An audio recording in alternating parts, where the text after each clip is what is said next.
Justice Not Done, the Years After Ethiopia Communist Revolution, by AFP Dylan Gamba, 12 September 2024.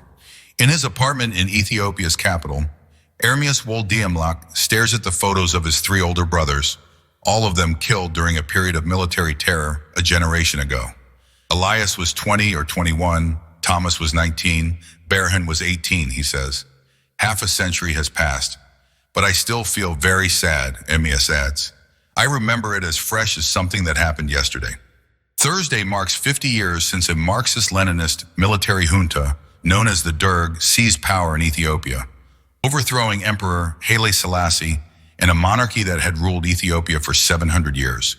Tens of thousands died at the hands of the new regime, which ruled with callous brutality until its own overthrow in 1991. Its 87-year-old leader, Mengistu Haile Mariam, lives on quietly in Zimbabwe, despite being convicted of genocide and sentenced to death in absentia in 2008.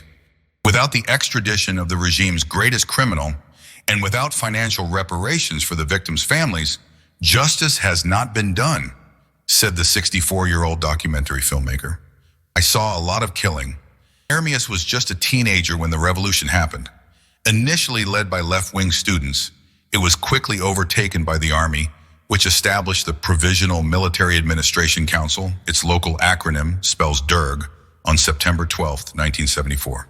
For Ermias, that impunity is impossible to stomach.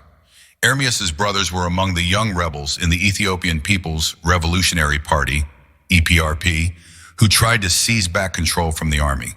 The clashes triggered the rise of Mengistu, a hardline colonel, to the leadership in 1907, and unleashed a 2-year period of brutal repression that became known as the Red Terror.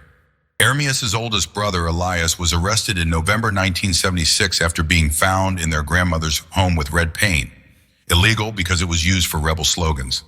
Elias spent months in prison and was tortured, his brother says. The family would regularly bring him food and clothes until one day in March 1911 the prison guards said they should no longer bother coming.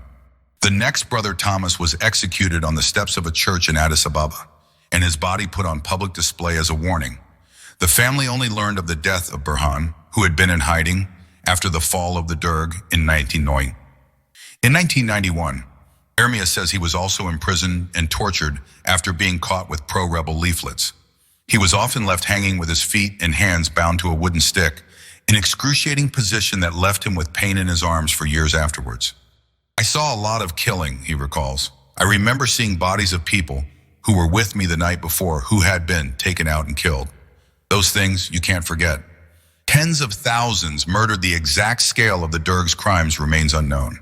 Jacob Wiebel, a historian at Durham University in Britain who specializes in the subject, says tens of thousands were murdered and many more tortured. Dozens of the junta's leaders were later convicted for rights abuses, but the trials were insufficiently funded, drawn out, and lacking in due process. Wiebel told AFP, Zimbabwe refuses to extradite Mengistu, and in 2011, many Derg leaders saw their death sentences commuted to life imprisonment, including such notorious figures as Elias Asfal, known as the Butcher of Tigray, a region in northern Ethiopia that suffered particular repression. Ermias says he wishes that Ethiopia could follow the example of Rwanda, where trials over the 1994 genocide encompassed not just leaders, but many lower-level perpetrators. Nor, he says, have Ethiopian leaders made any real effort to help victims work through their trauma with a Truth and Reconciliation Commission, or offer any kind of financial compensation. He worries this has allowed Ethiopia to fall back into war and ethnic division in recent years. The extent and the way it's happening is different, but if people don't learn from history, they repeat the same mistakes, he said.